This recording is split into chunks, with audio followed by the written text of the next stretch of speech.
Yeah, I probably should reward people who come here most, Okay, and then we'll go to others. Could you please elaborate on what Senator Schumer just said? He said that you have reached an agreement on a framework. Negotiated settlement. Does that mean House Democrats and progressives and moderates have agreed on tax rates, how much this bill will cost, and a price tag? No, what we said was the House, the Senate, and the White House came to an agreement on how we can go forward in a way to pay for this. I don't know how you define some of the terms you use loosely there, but overwhelmingly, our New Dem coalition, which a long segment of our moderates and represented us at the meeting yesterday, have been very strong on child tax credit, extending the Affordable Care Act subsidies and the rest.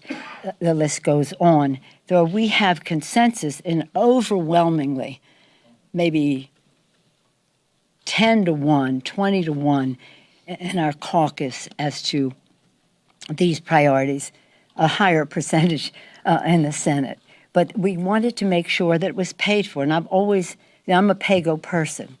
Pay as you go. Sometimes I have a little disagreement in my caucus with some who just don't necessarily think we should do that, but I do. And we came to terms as to a framework of an array of agreements that we have, depending on what the need is. Now, at the same time, we're finalizing on the outlay side. So if we need more, we need less, that will impact the choices we make there. But this was great progress, not in terms of, it's just that it's writing bills, and it takes time, and you have to make decisions, and that's what we did. Have you settled on an overall price tag? No, we didn't talk about that. This is not about price tag. This is about what's in the bill. What's in the bill? For children, what's in the bill? Universal pre-K, child care, child tax credit, family and medical leave for their families, protecting the planet for them. It's about specific legislation. How much does that cost? How do we pay for it? It's about the climate issues, as I ended on that, on the climate issues in terms of using the tax code to stimulate the business aspects of this to meet the emissions goals.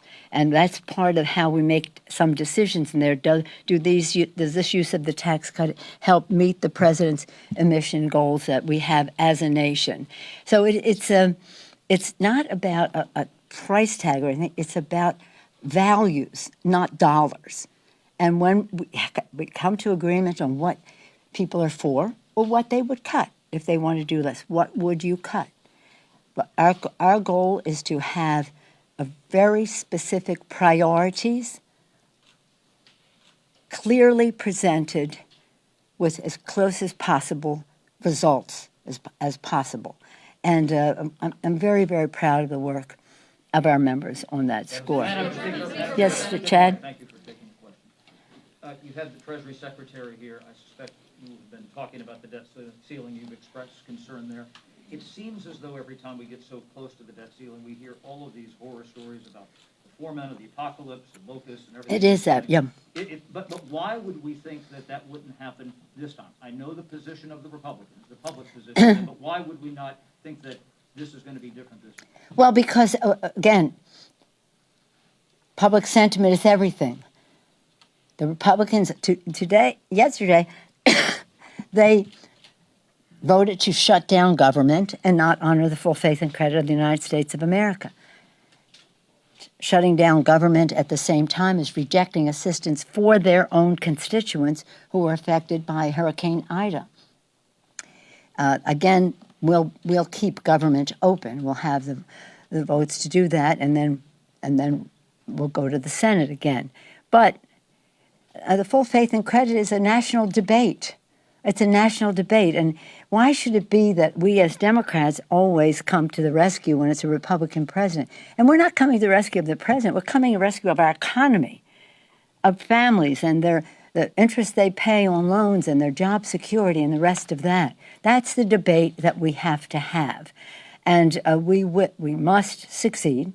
And so, again, hopefully with your messaging this on Fox News, you will get a lot of people writing into their people and saying, let's not renege on the national debt. It's about paying. You know, the former president was famous for not paying his bills, and they want to do that again. But we cannot let them do that and jeopardize our economy. Yes, ma'am. How do you guarantee that there won't be a shutdown, especially if Republicans... Excuse me? How do you guarantee there won't be a shutdown, especially if Republicans end up blocking this bill in its current form? Well, we put this bill together in a very bipartisan way. And then when we added the debt ceiling is when they said, you know, because Rosa DeLauro, our chairwoman, she very respectfully, I'm appropriator, so we have a certain culture of bipartisanship or finding solutions there. And it's a very bipartisan bill underneath the debt ceiling, so we don't think it will really be any problem to pass the legislation. Thank you, Madam Speaker. Yeah. With the announcement of this framework, are you confident that you have enough support within your own party to move forward with a vote on Monday? We take it one day at a time, but I'm confident that we will pass both bills. On Monday? Yes, sir. Speaker, I just wanted to ask you about the Women's Health Care Protection Act. The Archdiocese of San Francisco and the Archbishop of San Francisco warns that the bill is nothing more than a child sacrifice, and he calls on Catholics to fast and pray to defeat this bill. You're Catholic. Your reaction? Yeah, I'm Catholic. I come from a pro-life family, not active in that regard, different in their view of a woman's right to choose than I am. In my right to choose, I have 5 children in 6 years and 1 week. And I keep saying to people who say things like that, when you have 5 children in 6 days, 6 years and 1 day, we can talk about what business is of any of us to tell anyone else to do. For us, it was a complete and total blessing, which we enjoy every day of our lives. But it's none of our business how other people choose the size and timing of their families. The Archbishop of the city of that area of San Francisco and I have a disagreement about who should decide this. I believe that God has given us a free will to honor our responsibilities. Madam Speaker. Yeah. Yes, ma'am. Yes, ma'am. Are you saying with this new framework that the bill will not be $3.5 trillion? No, I'm not saying that at all. No. Are you guaranteeing that that this bill will be done on Monday? But I'm not saying that. I'm saying we will bring our legislation forward as it's ready. We didn't say anything about what the framework was, the price tag. We're talking about the values contained therein. We are for the 3.5 number because that's the number that the President and the Senate sent us. We marked up to that, and now we'll go to the next step. But I think we're in a very good place.